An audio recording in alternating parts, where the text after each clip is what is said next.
തിരുവനന്തപുരത്തും തമ്പാനൂരിൽ നിന്ന് റോഡ് അങ്ങോട്ട് സ്റ്റാർട്ട് ചെയ്താൽ കേശവദാസപുരം വരെയുള്ള വളരെ ഹോട്ടായിട്ടുള്ള ഏരിയ. ഇതിലാണ് ഈ പട്ടം എന്ന് പറഞ്ഞ സ്ഥലം നിൽക്കുന്നത്. തമ്പാനൂരിൽ നിന്ന് കേശവദാസപുരത്തേക്ക് പോകുമ്പോൾ പട്ടത്തുനിന്ന് ഇടത്തേക്ക് മെഡിക്കൽ കോളേജ്, വലത്തേക്ക് കുറവൻകോണമൊക്കെ പോകുന്ന മറ്റ് റോഡുകൾ. അതൊരു കവലയാണ്. അവിടെ വലിയ ട്രാഫിക്കാണ് ഉള്ളത്.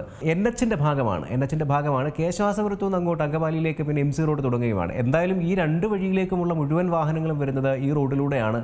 ഞാൻ മനസ്സിലാക്കുന്നതനുസരിച്ച് ഒരു 4 വരി പാതയാണിത്. ഒരു വശത്ത് 2 വരി, മറുവശത്ത് 2 വരി. അങ്ങനെയാണെങ്കിൽ നമ്മുടെ ഒരു സ്റ്റാൻഡേർഡ് രീതി അനുസരിച്ച് PCU പാസഞ്ചർ കാർ യൂണിറ്റ്സ് അനുസരിച്ചാണെങ്കിൽ 3600 മുതൽ 4000 വരെ വാഹനങ്ങളെയാണ് ഒരു മണിക്കൂറിൽ ഉൾക്കൊള്ളാൻ കഴിയുക, 4 വരി പാത ആയതുകൊണ്ട്. അതായത് നമുക്ക് 4 ലൈൻ ട്രാഫിക്കില് നമ്മുടെ ഇന്ത്യൻ റോഡ്സ് കോൺഗ്രസ് സ്പെസിഫിക്കേഷൻ അനുസരിച്ച് താങ്കൾ പറഞ്ഞ വളരെ ശരിയാണ്.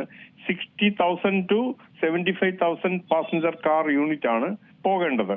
പക്ഷേ നമ്മുടെ ഈ പറഞ്ഞ കേശവദാസപുരം തൊട്ട് PMG ജംഗ്ഷൻ വരെയുള്ള റൂട്ട് എനിക്ക് തോന്നുന്നത് ഏകദേശം 85,000-ഓളം ഓൾറെഡി കടന്നു കഴിഞ്ഞു.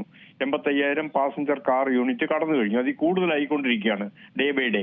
അപ്പോൾ അതിന് ഷോർട്ട് ടേം മെഷറായിട്ടുള്ളതും ലോങ് ടേം മെഷറായിട്ടുള്ള 2 കാര്യങ്ങളാണ് ഞാൻ പറയാൻ ആഗ്രഹിക്കുന്നത്.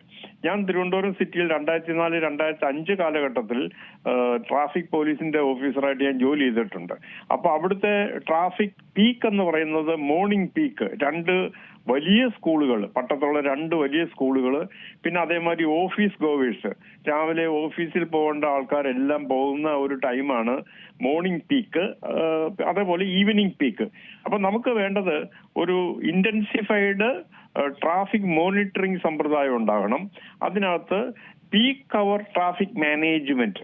രണ്ടാമത് പ്രിയോറിറ്റി ഉണ്ടാക്കണം. വാഹനങ്ങൾക്ക് പ്രിയോറിറ്റി എന്ന് ഞാൻ പറയുമ്പോൾ പ്രിയോറിറ്റൈസ്, അതായത് ഇപ്പൊ തന്നെ പിക്കപ്പ് ട്രക്സ് അല്ലെങ്കിൽ ലഗേജ് കൊണ്ടുവന്ന ലോറികൾ, ഇതൊന്നും നമ്മൾ പ്രിയോറിറ്റൈസ് ചെയ്യേണ്ട ഒരു ആവശ്യമില്ല. ഏറ്റവും കൂടുതൽ പ്രിയോറിറ്റി കൊടുക്കേണ്ട ബസ്സുകൾക്കാണ്.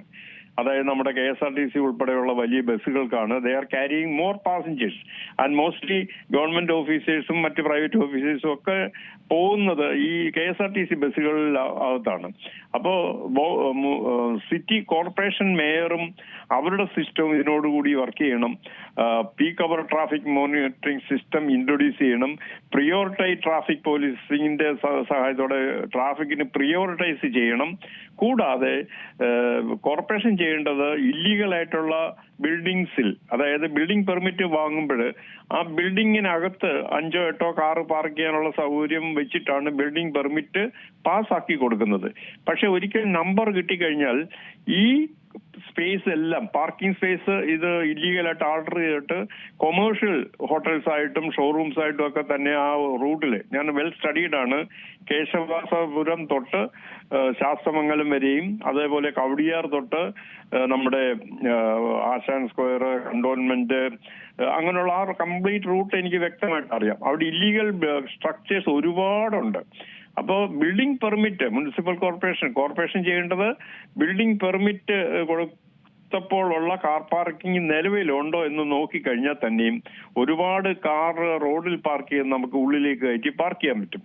പിന്നെ അടുത്തതെന്ന് പറയുന്നത് ഇൻസ്റ്റന്റ് ആയിട്ട് ചെയ്യാൻ പറ്റുന്ന short time measure, no parking zone ആക്കുക. ഈ പറഞ്ഞ കേശവദാസപുരം തൊട്ട് നമ്മുടെ PMG തൊട്ട് ഈ പറഞ്ഞ സിറ്റിയുടെ സെക്രട്ടേറിയറ്റ് വരെയും അതേമാതിരി തമ്പാനൂർ വരെയും അതേപോലെ കവടിയാർ, ഈ ശാസ്തമംഗലം, എന്ന് വെച്ചാൽ നമ്മുടെ മേജർ ട്രാഫിക് കോറിഡോർ എല്ലാം നോ പാർക്കിംഗ് എന്ന് ആക്കുക.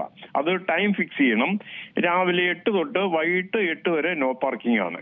ആ രീതിയിലേക്ക് നമ്മൾ സ്ട്രിക്റ്റ് ആയിട്ട് റിക്കവറി ക്രെയിൻ ഉപയോഗിച്ചുള്ള നോ പാർക്കിംഗ് ഇംപ്ലിമെന്റ് ചെയ്ത് കഴിഞ്ഞാൽ റോഡിൽ കപ്പാസിറ്റി യൂട്ടിലൈസേഷൻ നമുക്ക് എൻഹാൻസ് ചെയ്യാൻ പറ്റും. ഏറ്റവും പുതിയ വാർത്തകളും വിശേഷങ്ങളും വിരൽ തുമ്പിലറിയാൻ Zee മലയാളം ന്യൂസ് എല്ലാ ഡിജിറ്റൽ പ്ലാറ്റ്ഫോമുകളിലും ലഭ്യം.